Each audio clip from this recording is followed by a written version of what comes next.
वज़ीर आज़म मोदी गुजरात में फैक्ट्री लगाते हैं और बिहार में वोट मांगते हैं। वज़ीर आज़म मोदी पर तेजस्वी यादव की तनकीद।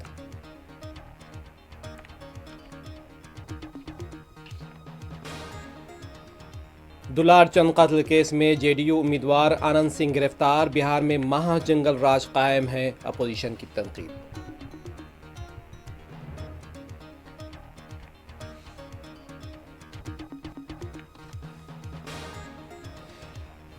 वुमेन्स वर्ल्ड कप 2025 का फाइनल में आज मुकाबला इंडिया और साउथ अफ्रीका की टीमें होंगी आमने सामने। से 3 बजे नवी मुंबई के डीवाई पटेल स्टेडियम में खेला जाएगा मैच। तेलंगाना के मनोगुडू में कांग्रेस और बीआरएस कारकुनान के दरमियान तसादुम।